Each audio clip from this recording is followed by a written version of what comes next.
today's video I'm going to talk about how a newly rendered building has cracked completely. Now we're going to talk about the reasons why it's happened, but more importantly, whose fault is it? Is it plasterers, contractors or the buildings? Let's look at today's video and see how it goes. I just want to go through something quickly and discuss this quick problem. So I did this about 3 weeks ago now. I've had to work outside and then come back inside. And it's drying up, it looks pretty good until we come to the sections here where cracks.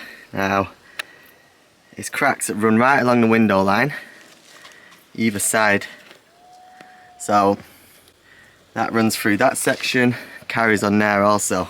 And the big question is, why has it happened and whose fault is it? Basically there's a lot of factors here that could have set the render off to do that. So basically the first question is, what is the main reason? Now, first off, sand cement as a product generally isn't that flexible.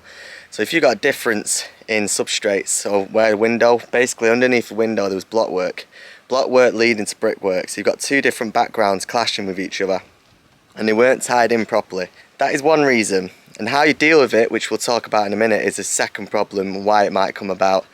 Second issue here, we did this when it was sunny, so we're right in the south here. We were in clear view of the sun, which comes around at about early morning and follows through until it comes back to the other side. So we was on tight deadline, we had to get the outside done so we could get the cladding done, and that's what happened. It was on a tight deadline to get the cladding finished, so we had no time to wait for the weather. It was scorching hot, and basically I rendered this in direct heat. Another issue, not great to render in direct heat. It'll sap the moisture out the render and do it rapid. So we controlled it with lots of water in the background beforehand. We really hosed the background down. So, you know, in theory it should have been fine. It didn't dry too fast, but still, the heat when rendering is not ideal. It was really hot, but there we go. That could be another reason. Second problem is, I've got a massive span here that runs all the way through.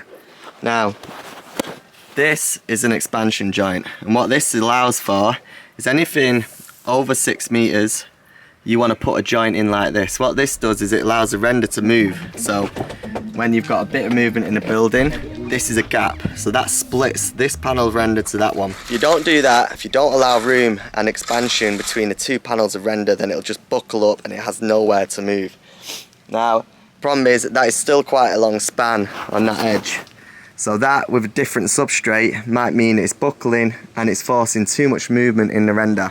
One thing as well which I did notice, this render looks slightly different to this, as in it looks a bit darker. I had a particular labourer with me on that day who was doing the mixing for me. I think I made it clear on what to do, but if you look at the differences, this is a lot lighter than this section here. This looks quite dark. Now what it says to me that the top coat is a bit stronger than that on the left. So if you put a top coat of render and it's the same strength or just as strong as your scratch coat, and by that I mean it's got the same amount of render, then what will happen, the top coat will just crack.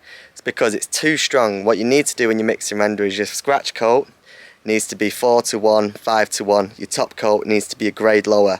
So 5:1, 6:1. Basically it needs to be less cement in the top coat than the scratch coat. Now I'll be honest, we use different sands and maybe a bit more lime in this, but I don't think that is the issue, to be honest. My labourer Jean-Jacques, who I'm getting back tomorrow, he's a good labourer and he knows his stuff, so I'm not putting that down to that. But it could have been an issue in future, in the past, but like I say, I trust him as a labourer. I don't think it is that. The main issue here though, when we did deal under the windows, we had the block work with the brickwork.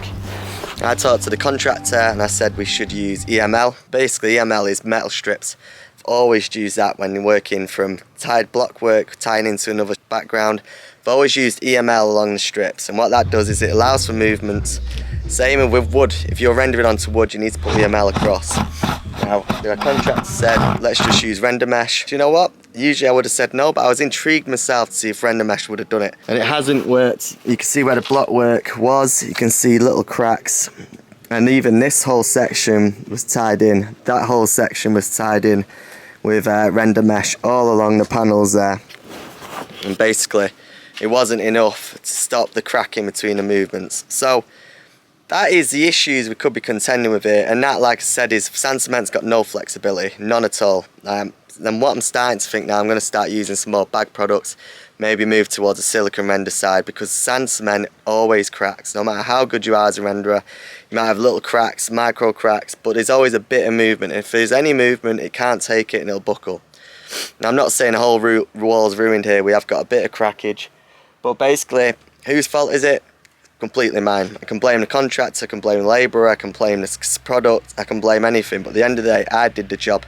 It's my job, it's me who's doing the rendering, and it's my knowledge and my credibility. So if anything happens after this point, it's totally my fault to sort it out. Now, the one thing I hate with builders is you want to blame everyone else or blame the people before you. I'm not like that. In my head, it's completely my responsibility. Any rendering I do, any plastering I do, if it goes wrong, unless it's directly someone else's fault, it's my problem to deal with. So we'll see how it pans out. I just wanted to go through a few issues here when it comes to rendering, so if anything happens like this in yourself, you can learn from it. But basically, I just wanted to walk you a quick video on there is some cracks. Why could it have happened? What can I do later on to make sure I fix it? But yeah, at the end of the day, it's my job. If anything comes back to it, it's my responsibility. So yeah, what do you think? Do you agree with the comments? Hit some comments below, let me know what you think.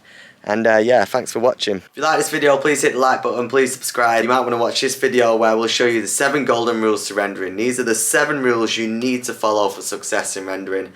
And basically the main points you need to do to get real success. So click that video here, and if you like this video, subscribe.